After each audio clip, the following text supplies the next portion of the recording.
한 해였습니다. 전쟁과 기근, 지진 등 자연재해로 인해서 많은 사람들의 생명이 이제 잃어가는 그런 한 해가 되었습니다. 이러한 모든 것들은 어찌 보면 인간의 탐욕과 이기에서 비롯된 것이라고 생각해 볼 수 있습니다.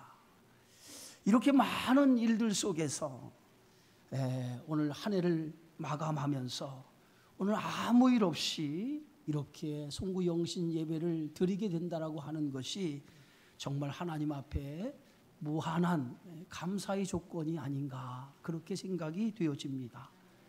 아무쪼록 새해에는 지구촌 곳곳에서 일어나는 모든 그러한 문제가 해결되기를 원하고 여러분의 삶에도 하나님의 주신 은혜와 평강이 함께하는 그런 축복의 한 해가 되어지기를 바랍니다. 이제 우리는 2023년을 뒤로 하고 또다시 2024년이라고 하는 새해를 이제 맞이하려고 합니다.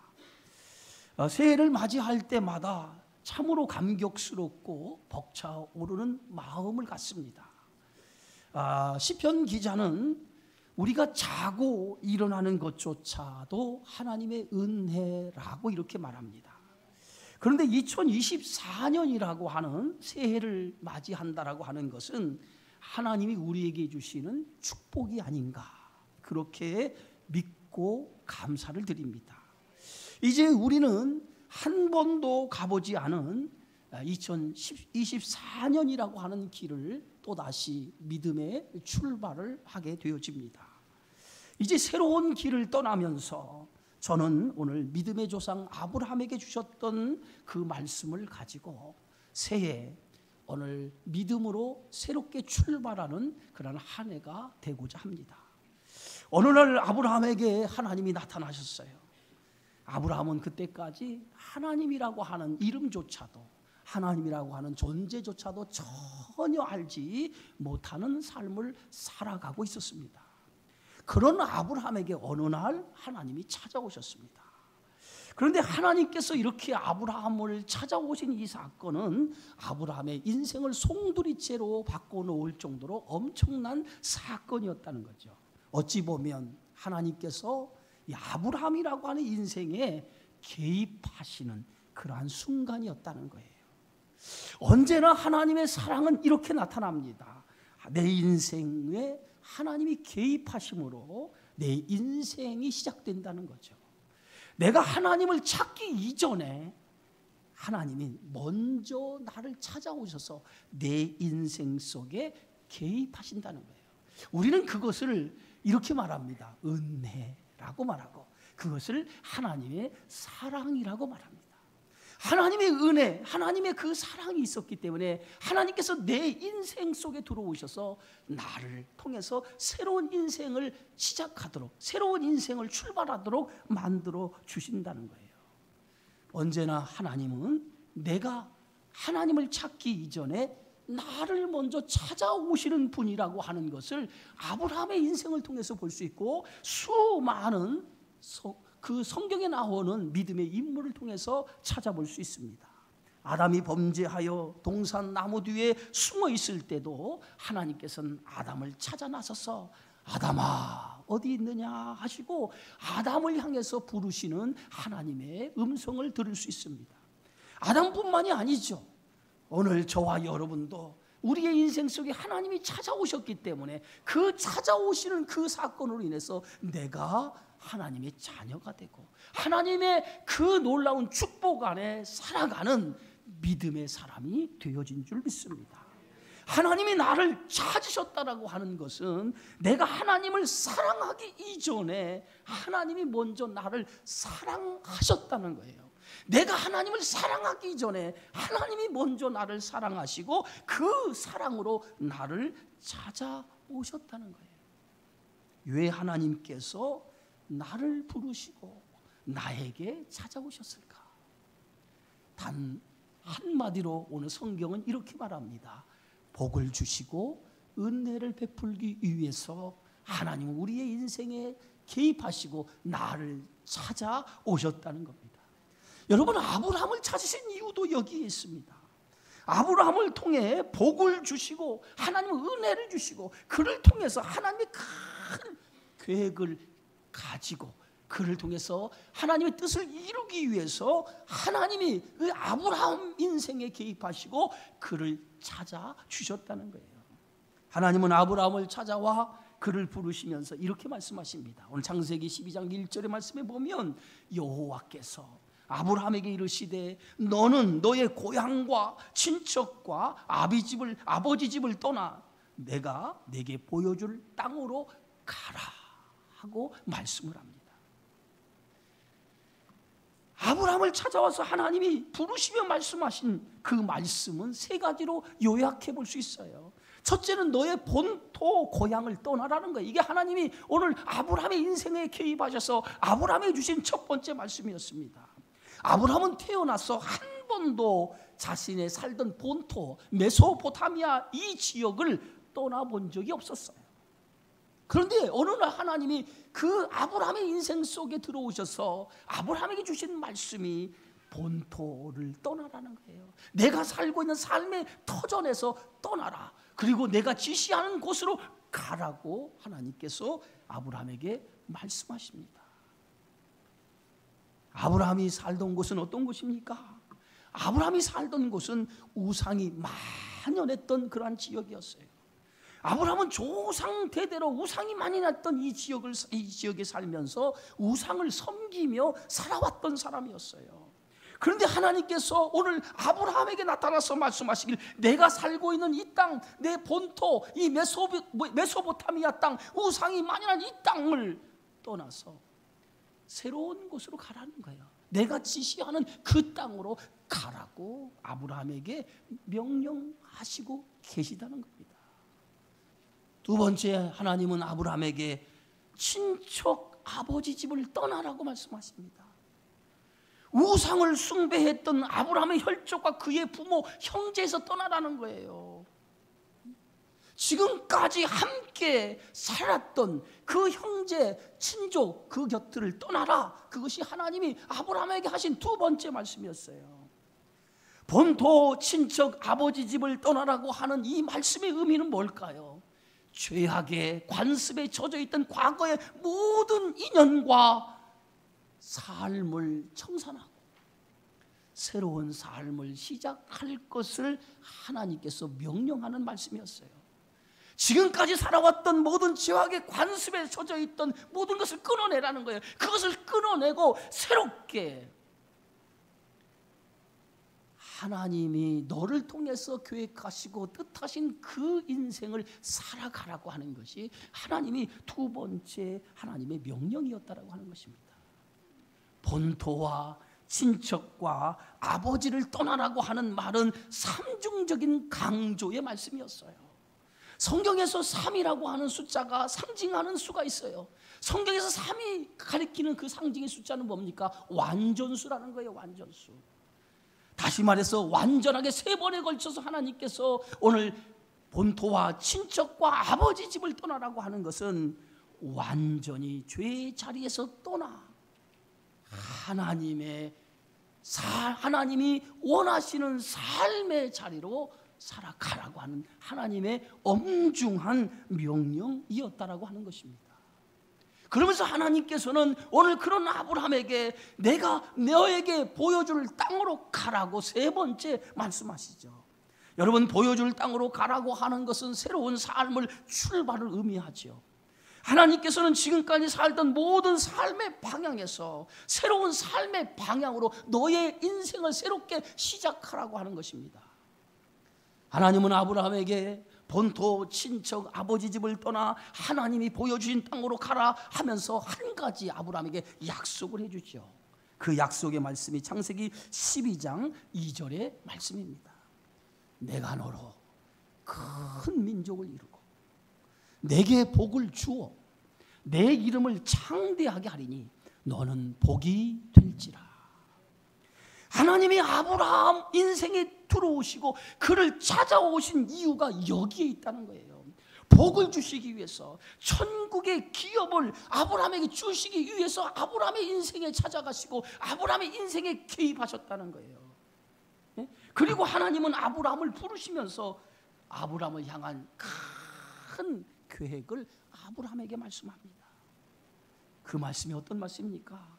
내가 너로 큰 민족을 이루고 내 이름을 창대하게 하겠다라고 하는 그런 하나님의 계획이었다는 거예요. 아브라함이 이때 하나님의 부름을 받을 때의 나이를 오늘 성경은 그의 나이 75살이라고 말합니다. 여러분, 75살이라고 하는 나이는 적지 않은 나이예요. 어찌 보면 인생의 황혼기에 가까운 나이였습니다. 그런데 아브라함은 이때까지 자식이 없었어요. 그런데 하나님께서 말씀하시기를, 자식이 없는 그에게 뭐라고 말씀하십니까? 내가 너로 큰 민족을 이루겠다. 그리고 내 이름을 창대하게 하겠다는 거예요. 여러분, 75세에 그러한 아브라함에게 자식이 없었다라고 하는 것은, 그에게 자식이 태어난다라고 하는 것은 불가능한 일이라는 거예요. 근데 하나님께서는 아브라함에게 약속하시면서, 그 아브라함에게 약속하시면서 아브라함을 통해서 큰 민족을 이루겠다라고 말씀하신 것이 아브라함에게는 하나님의 약속이 불가능하게 보였을 거예요. 그러나 아브라함은 자신의 인생에 찾아오시고 자신의 인생을 개입하셨던 하나님의 그 말씀을 듣고 그 약속을 믿었다는 거예요. 그 약속을 믿었다는 거예요. 하나님이, 아브라함이 자신의 인생을 찾아오시고 개입하셨던 그 하나님의 말씀을 믿었다라고 하는 말이 뭘까요? 하나님을 신뢰했다는 거예요. 오늘 창세기 15장 6절에 보면 아브라함이 하나님을 신뢰했던 것을 오늘 성경은 이렇게 얘기하고 있습니다. 아브라함이 여호와를 믿음에 여호와께서 이를 그의 의로움으로 여기셨다는 거예요. 사랑하는 성도 여러분, 하나님을 믿으시기 바랍니다. 하나님을 신뢰하시기 바랍니다. 자식이 없는 가운데 75년의 생애를 살았던 아브라함에게, 불가능해 보였던 그 아브라함에게 하나님은 약속하셨습니다. 내가 너로 큰 민족을 이루겠다라고 말씀하셨어요. 근데 아브라함은 그것을 믿었다는 거예요. 그 믿음의 근본이 뭐예요? 하나님에 대한 신뢰였었다는 거예요. 그리고 아브라함은 하나님이 약속하신 말씀을 믿고 따라갔습니다. 결국 아브라함은 불가능한 일같이 보인 일들을 하나님께서 아브라함을 통해 이루어 주셔서 그의 나이 100세에, 인간의 한계점에 도달한 그의 나이에 결국은 하나님은 이삭을 낳는 복을 허락해 주었어요. 우리 눈에는 불가능한 것으로 보였는데 하나님이 하시고자 하는 놀라운 능력을 통해서 그 아브라함에게 약속하신 것이 이루어졌다는 거예요. 하나님은 능치 못하심이 없으신 분인 줄 믿으시기 바랍니다. 하나님은 아브라함에게 이렇게 말씀합니다. 창세기 12장 3절의 말씀입니다. 너를 축복하는 자에게는 내가 복을 내리고 너를 저주하는 자에게는 내가 저주하리니 땅의 모든 족속이 너로 말미암아 복을 얻을 것이라. 너를 축복하는 자를 축복하고 너를 저주하는 자를 저주한다라고 하는 이 말은 어떤 의미입니까? 하나님이 아브라함과 함께 하겠다는 거예요. 예? 다시 말하면 하나님이 아브라함과 한편이 되겠다라고 하는 그러한 말씀이에요. 내가 너와 한편이 되겠다, 너와 내가 한편이 되겠다라고 하는 그러한 말씀의 선언이라고 하는 겁니다. 여러분, 누구와 한편이 되느냐 중요하죠. 우리 인생에서 누구와 한편을 먹느냐 대단히 중요한데, 오늘 하나님은 아브라함에게 약속하시길 내가 너와 한편이 되어 내 인생 속에 너와 동행하며 살아가겠다는 거예요. 하나님과 한편이 되면 두려울 것이 없어요. 믿으십니까? 시편 118편 6절에서 7절에 오늘 시편 기자는 이렇게 말합니다. 여호와는 내 편이시라. 내가 두려워하지 아니하리니 사람이 내게 어찌할까? 여호와께서 내 편이 되사 나를 돕는 자들 중에 계시니 그러므로 나를 미워하는 자들에게 보응하시는 것을 내가 보리로다. 세상과 한편이 되면 그 길은 망하는 길이에요. 그러나 하나님과 한편이 되어 걸어가는 그 길은 영원한 생명의 복이 약속되어 있고 그 길은 복된 길이 되어지는 줄 믿습니다. 복 있는 사람은 여호와와 함께하는 사람인 줄 믿으시기를 바랍니다. 사랑하는 성도 여러분, 새해에는 하나님과 한편이 되어 하나님과 동행하는 삶을 통해서 여러분이 인생에 놀라운 하나님의 약속된 복을 얻는 축복의 한 해가 되어지기를 주의 이름으로 축원합니다. 오늘 아브라함에게 약속하신 그 약속의 두 번째가 뭡니까? 땅의 모든 후손이 너로 말미암아 복을 받을 것이라는 거예요. 땅의 모든 후손이 너로 말미암아 복을 받을 것이라는 거예요. 아브라함 한 사람으로 인해 땅의 모든 후손이 복을 받을 것이라고 하는 이 약속은 어떤 의미입니까? 그를 통해서 온 인류가 구원을 받는 구원의 역사를 이루시겠다고 하는 하나님의 미래에 대한 계획이었다는 거예요.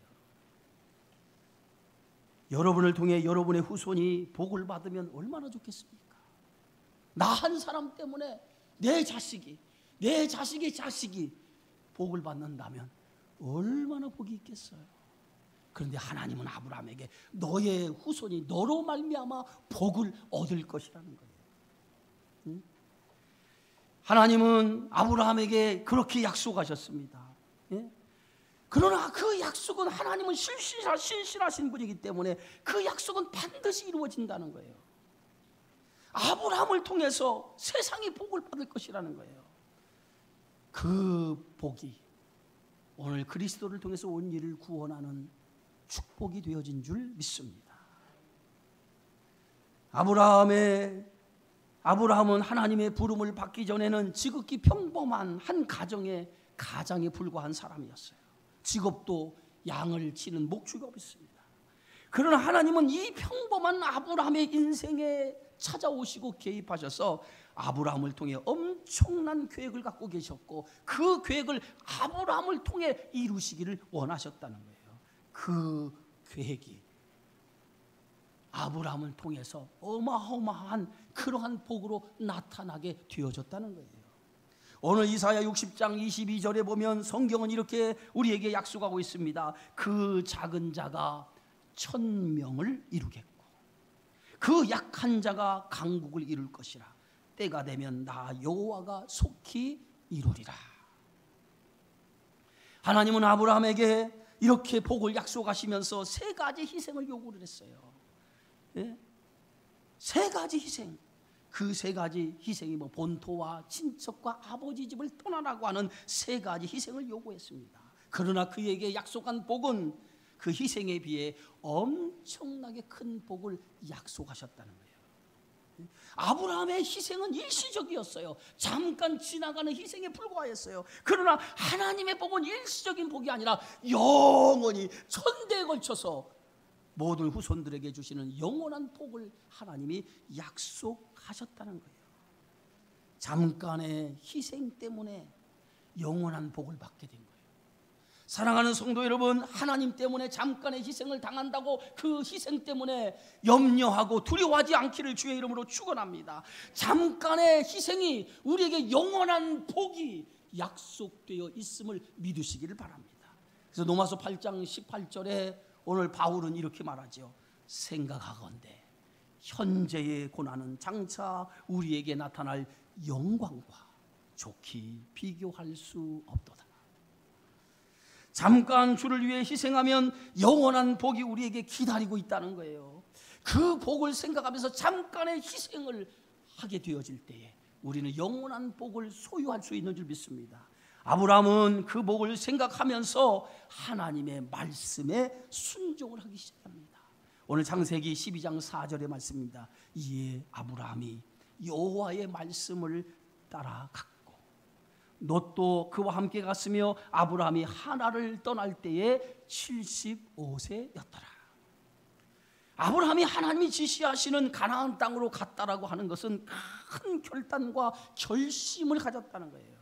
여러분, 오늘날은 쉽게 하남에서 저 서울로, 서울에서 저 지방으로 이주할 수 있습니다. 근데 그 이주할 때 두려움을 갖지 않고 편하게 이주할 수 있어요. 그러나 이 당시 고대 사회에 아브라함이 강을 건너 새로운 땅으로 이주를 한다라고 하는 것은 엄청난 모험이요 결단이었다는 거예요. 그런 모험과 결단이 없었다면 아브라함의 인생에 엄청난 변화는 이루어지지 않았을 거예요. 그러나 아브라함은 하나님의 말씀을 받고 그가 하나님의 말씀을 따라 결심하고 결단하여 하나님의 말씀을 따라 갔다는 거예요. 그래서 야고보서 2장 22절에는 이렇게 말하죠. 내가 보거니와 믿음이 그의 행함과 함께 일하고 행함으로 믿음이 온전하게 되었느니라. 믿음이 뭐와 함께 일합니까? 행함과 함께 일한대요. 믿음이 행함과 함께 일한대요. 그리고 행함으로 말미암아 믿음이 온전하게 된다는 거예요. 아브라함은 강을 건너 하나님이 지시하는 땅으로 가라고 하는 말씀이 두려움이 있었지만 그는 하나님의 약속을 믿고 그 약속을 믿음이라고 하는 것을 통해서 행함으로 보여줬고 그 행함을 통해서 하나님의 온전하신 축복을 이루게 되어졌다는 거예요. 가나안 땅에 들어간 아브라함은 그곳에서 여호와를 위하여 단을 쌓았더라라고 말합니다. 오늘 성경 말씀 8절에 보니까 거기서 베델 동쪽 산으로 옮겨 장막을 치니 서쪽은 베델이요 동쪽은 아이라. 그가 그곳에 여호와께 제단을 쌓고 여호와의 이름을 불렀더라. 여러분, 단을 쌓았다라고 하는 이 말의 의미가 뭘까요? 단을 쌓았다라고 하는 것은 아브라함이 무엇을 가장 중요하게 여겼는지를 이 말씀 한 구절로 우리가 볼 수 있어요. 예? 아브라함의 인생에서 가장 중요하게 여긴 것이 바로 단을 쌓았다는 거예요. 인생의 참된 가치가 어디에 있습니까? 세상 것에 있지 않다는 거예요. 하나님 안에 있다는 거예요. 하나님 앞에 예배 드리는 사람, 이런 사람이 가장 복된 삶이요, 그런 사람이 하나님을 높이는 삶이요, 그리고 그것만큼 소중하고 귀한 일이 없다고 하는 것입니다. 그래서 아브라함은 지금 하나님이 지시하는 곳으로 가서 그곳에서 맨 처음 한 것이 하나님 앞에 제단을 쌓았다라고 하는 거죠. 내가 하나님을 높이면 하나님도 나를 높여주셔요. 내가 하나님께 귀한 것을 드리면 하나님도 나에게 귀한 것을 허락해 주셔요. 사랑하는 성도 여러분, 2023년을 뒤로 가고 2024년을 이제 맞이하는데 여러분, 하나님을 높이시길 바랍니다. 하나님을 높이시면 하나님이 여러분을 높여주셔요. 내가 하나님 앞에 귀한 것을 드리면 하나님도 나에게 귀한 것으로 허락해 주실 줄 믿습니다. 아브라함이 새로운 결단과 마음으로 믿음의 길을 떠났던 것처럼 이제 새로운 각오와 결심을 가지고 이제 다시 믿음의 길을 떠나시기를 축원합니다. 그래서 하나님이 믿음의 길을 떠나는 여러분과 한편이 되어 동행해 주시리라 믿습니다. 그리고 여러분을 통해서 오늘 약속하신 이 약속을 반드시 이루어 주실 것이며 아브라함에게 약속한 대로 큰 복을 여러분에게 허락하실 것을 믿습니다. 그런 기대와 믿음으로 우리가 믿음의 출발을 하는 우리 주님의 교회 성도 여러분이 되어지기를 주의 이름으로 축원합니다. 기도합니다. 하나님의 은혜를 감사합니다. 아브라함의 인생에 찾아오셔서 그의 인생을 개입하시고 새로운 아버지의 복의 약속을 통해서 새로운 인생을 출발했던 아브라함처럼 오늘 우리도 이제 2023년을 뒤로 하고 새로운 인생의 믿음의 길을 출발합니다. 2024년도 하나님을 바라보며 하나님의 약속을 믿고 하나님을 신뢰하며 그 길을 떠나고자 합니다. 하나님이 내 편이 되어 주신 줄 믿고 하나님과 동행하는 복된 한 해가 되어져서 이 한 해 하나님이 약속하신 복을 이루는 축복의 한 해가 되게 하여 주시옵소서. 예수님의 이름으로 기도하옵나이다.